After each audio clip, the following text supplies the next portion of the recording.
Okay, so this is Babylon's Fall, the new MMO from Square Enix.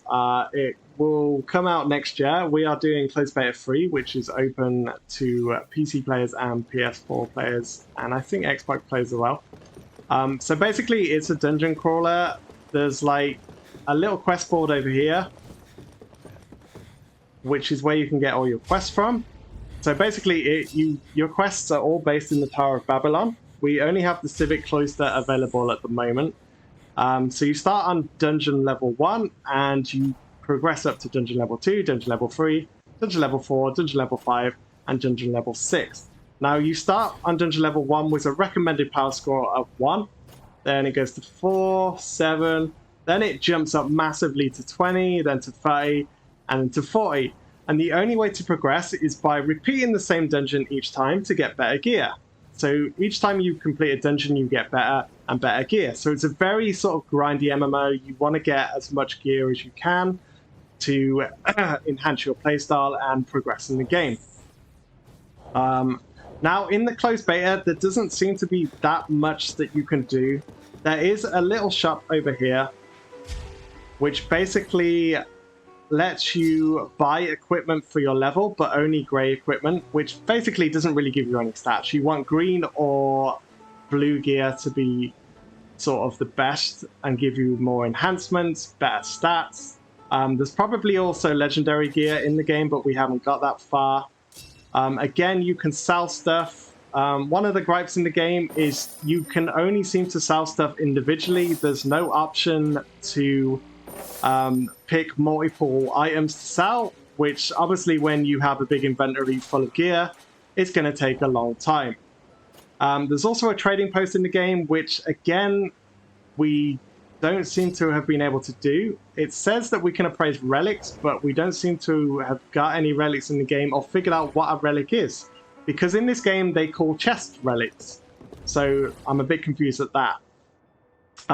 This is the equipment screen. So you start out the game with just one weapon, which is a hammer, which is filled in all 4 of these slots. And you start out with grey armor and no accessory. So the first dungeon you play is quite boring. You just have a hammer and you have to play like straight through there. Once you do your first dungeon, you get more weapons and you can switch over to different weapons. Now, the only problem I found is if you sell all your gear and only have 4 weapons equipped, there is no way to unequip your weapon. So you can't change like slots between your weapon.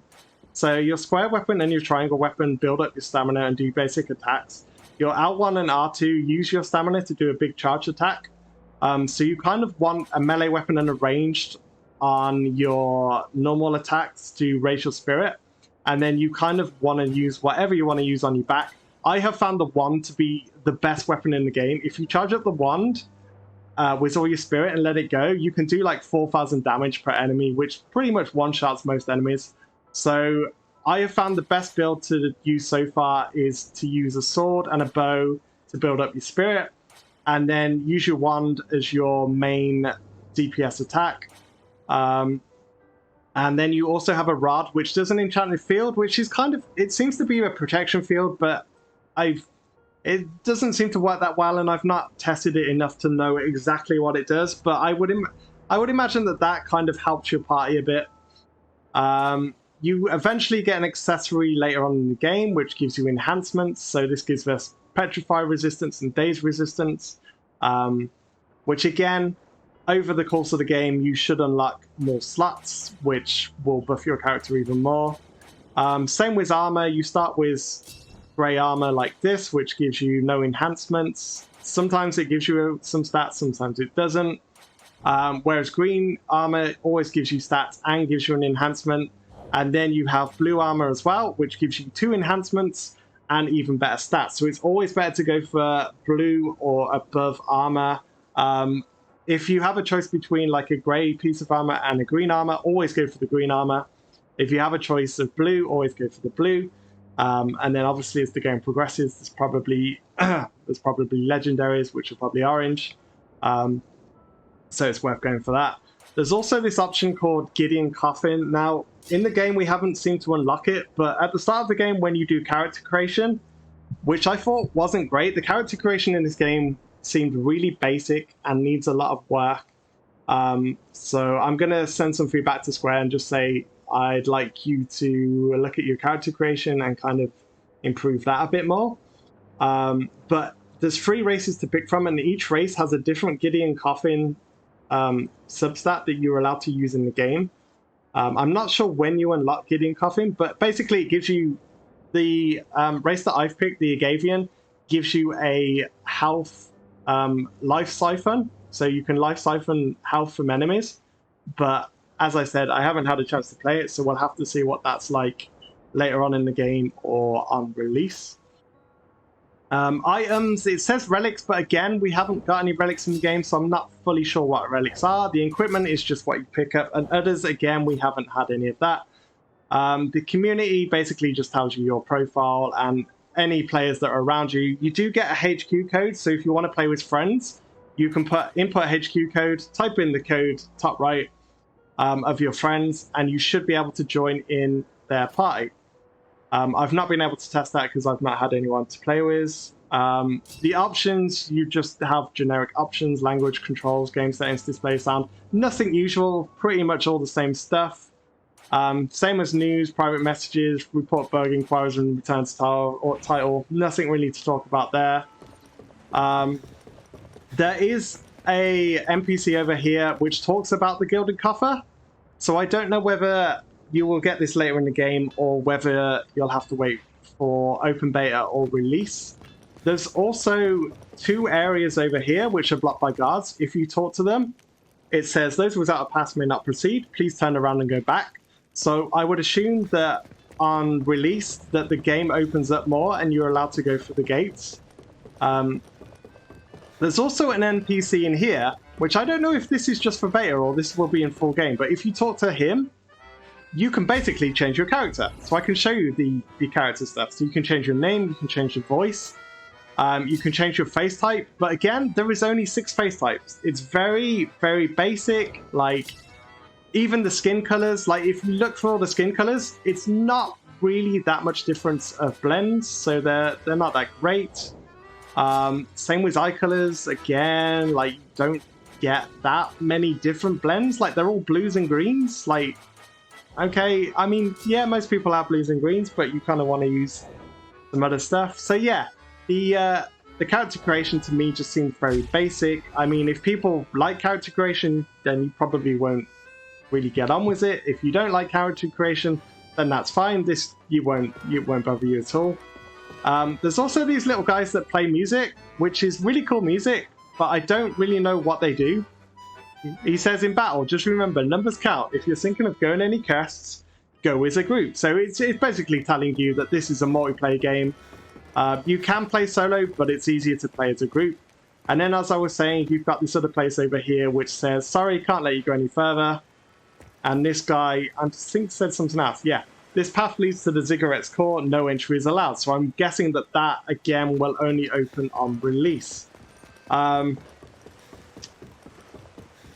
Again, there's another quest board in here, which is exactly the same as the other quest board, so I don't know why they have 2 quest boards. I don't know what this girl does. What is it, Sentinel? Save any questions for debriefing later. Oh, hell, there's a mission! Wait, I didn't even figure this out yet. Okay. Oh, so I've done all the missions. So it looks like you get daily missions. So let's just handle them in. So you get money, you get gold, you get inventory stashes. Okay, you get quite a fair bit. I did not know this was here. I've just found it. Okay, that's good to know. So you get daily quests. You also get, it says you get daily orders. Oh, but we can't change it. Okay, so it looks like orders are locked out for the closed beta. Well, that's good to know. And then, if you look over there, there's like little boats and water, but if you try and jump in it, it will not let you go in the water. I really want to go in the water and get on one of these boats. I was kind of gutted when we got here and it wouldn't let us jump in the water. But there is this cool fish. If you look at it, it has like a reflection over the eye, and then if you move the camera, the reflection goes, and it's quite a cool fish eye. So I quite like the little touch of the fish. But yeah, that's kind of everything that's in the game at the moment. Again, there's like another quest board. Oh no, that's a ranking board. So it hasn't explained what the ranking board is for, but I would assume it's for doing the like fastest time in dungeons, or I would expect there to be like endgame raids when the game comes out and stuff like that. So hopefully that will kind of be the game. So the combat's really good. Like, obviously, as I said, the first dungeon, the combat's boring. You don't have any combos. You don't have any different weapons. As soon as you do the first dungeon, you'll get quite a bit of gear. You'll have 4 different weapons to equip and try out. As I said, my favorite is the charged up wand. If you charge your wand up, you do like a 4,000 damage attack. It's beautiful. The combat's really good. I've really got into this game. Like, the only thing that I'm wondering is the game just going to be a dungeon crawler, like a loot dungeon crawler, or is there going to be more to it? I've not really heard Square talk much about Babylon's Fall and how it's going to progress in the future. But at the moment, it's one to look out for, and hopefully we'll have an open beta at some point with more content, or Square will give us a presentation to tell us what the game's going to involve, what's going to become more about the game. So definitely look out for this game next work. And thank you for watching my review. Cheers. Remember to follow, like, and subscribe. Bye-bye.